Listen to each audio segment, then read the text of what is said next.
Ever get that like urge to collect something, like stamps or coins or maybe even those limited edition cereal boxes? Well, imagine taking that urge and like taking it to the extreme, like amassing over 1 million objects from Native American cultures across 2 continents.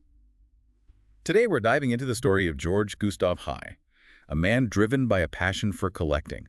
That led to incredible discoveries, but also, yeah, some really thorny ethical questions. What I find fascinating about Heye is that he wasn't just some casual hobbyist. This was a guy who dedicated his life and a good chunk of his fortune to building this massive collection. We're talking about a level of dedication that most of us can hardly fathom. Absolutely. It's like he was on a mission to capture a piece of these cultures.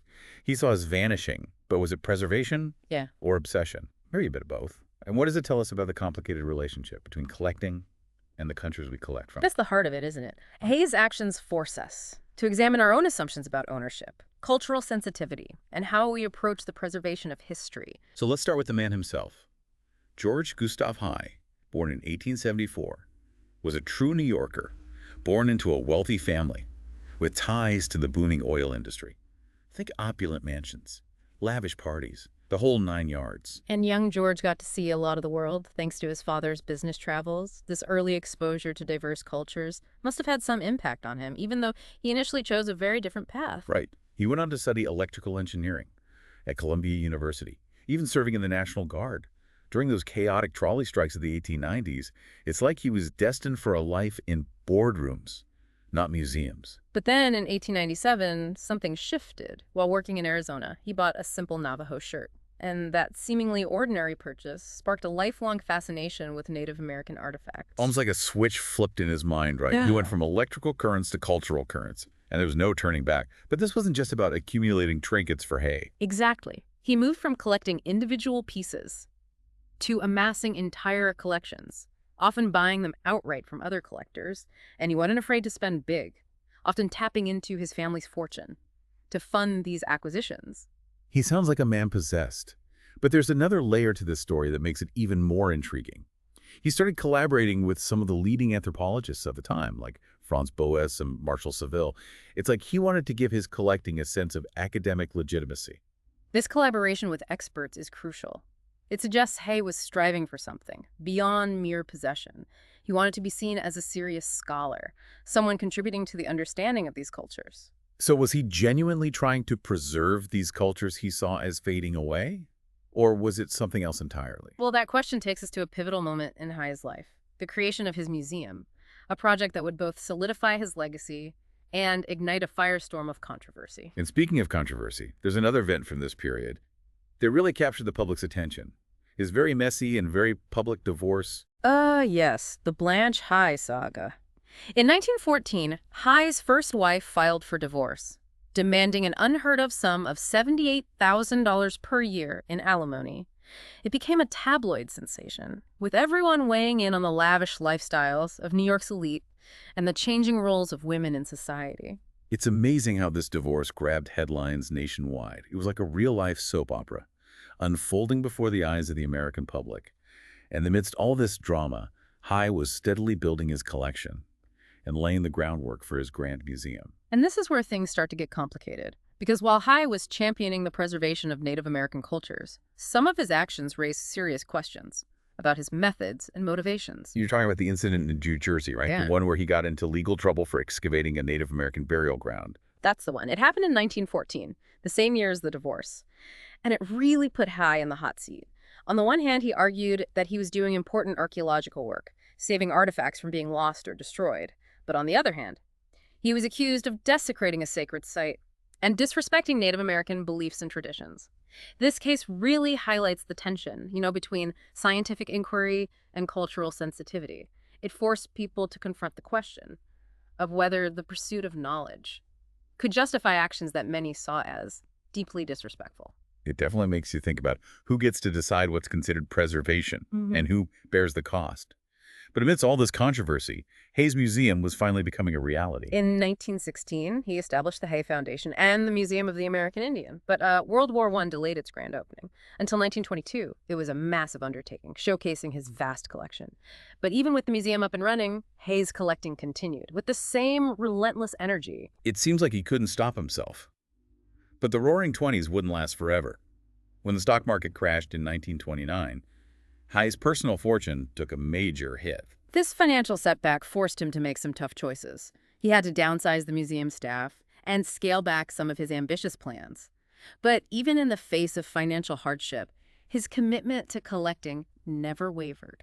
It's almost like his collection was more important to him than his own well-being. And this brings us to another incident that really calls into question Heye's respect for the cultures he claimed to be preserving. You're referring to the repatriation request. From the Hadada tribe in the 1930s, right? They requested the return of a ceremonial bundle that was of deep spiritual significance to their community. Exactly. And the way Heye handled this request is particularly telling.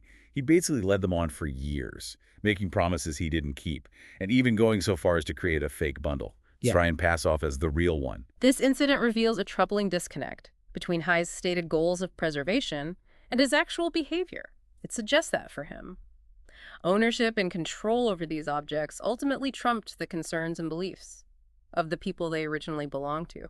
It's a stark reminder that good intentions don't always translate into ethical actions. And it makes you wonder if Heye ever truly grasped the deeper significance of the objects he so avidly collected. That's a question that continues to be debated by historians and anthropologists today. Was he a man blinded by his own ambition, or was there a genuine desire to understand and appreciate the cultures he encountered? Well, to unravel that question further, we need to look at what happened to Heye's collection after his death in 1957. Because his legacy wasn't just about objects. It was about shaping the way we view and interact with other cultures. And this is where the Smithsonian Institution enters the story.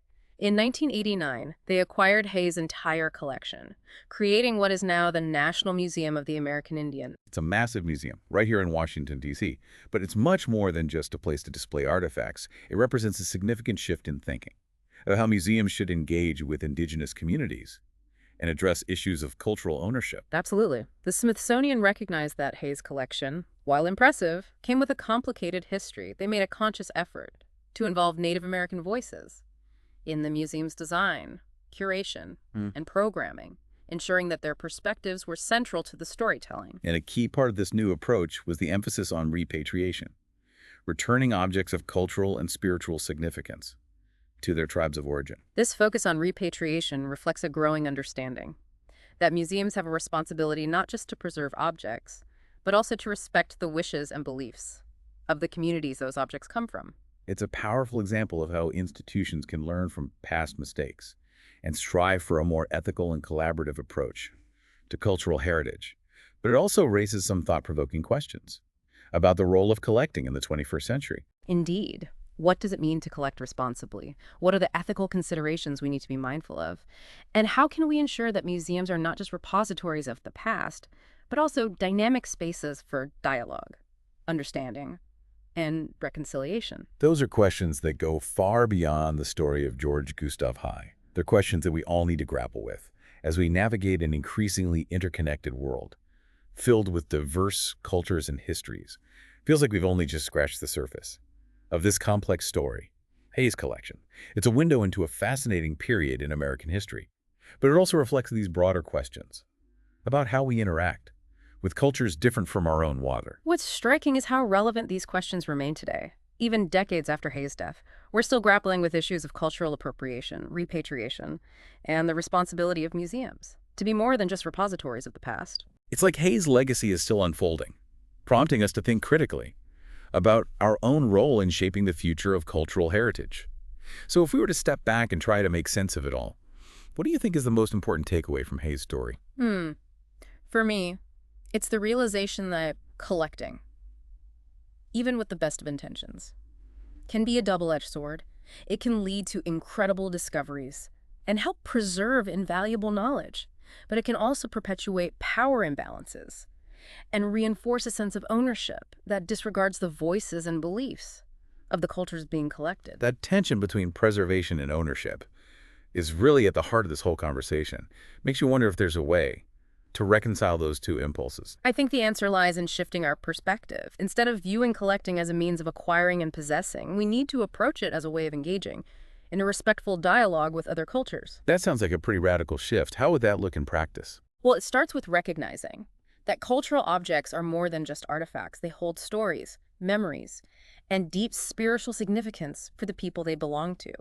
And it means involving those communities in every step of the process, from acquisition and curation to display and repatriation. So it's about collaboration, Yeah. transparency, and a willingness to listen and learn from those whose cultures we're trying to understand. Exactly. It's about moving away from a top-down approach to one that's built on mutual respect and shared responsibility. That's a powerful message, and one that I think Heye himself might have struggled with, given his very particular approach to collecting. But his story, with all its complexities and contradictions, offers valuable lessons for all of us. It reminds us to be critical thinkers, to question assumptions, and to consider the ethical implications of our actions, especially when those actions involve engaging with cultures different from our own. And it encourages us to see museums, not just as static displays, but as dynamic spaces for learning, dialogue, and cultural exchange. If we can approach the study and preservation of cultural heritage with that kind of open-minded and respectful attitude, then perhaps Haye's legacy, despite its flaws, can ultimately contribute to a more just and equitable future. Well said. It's been a fascinating deep dive into the life and legacy of George Gustav Heye, a man whose passion for collecting sparked both controversy and a profound shift in how we think about museums and cultural heritage. If you enjoyed this exploration of history's more complicated corners, make sure you hit that subscribe button. We'll be back soon with another deep dive into a topic that's sure to make you think. Until then, keep those minds curious and those conversations flowing.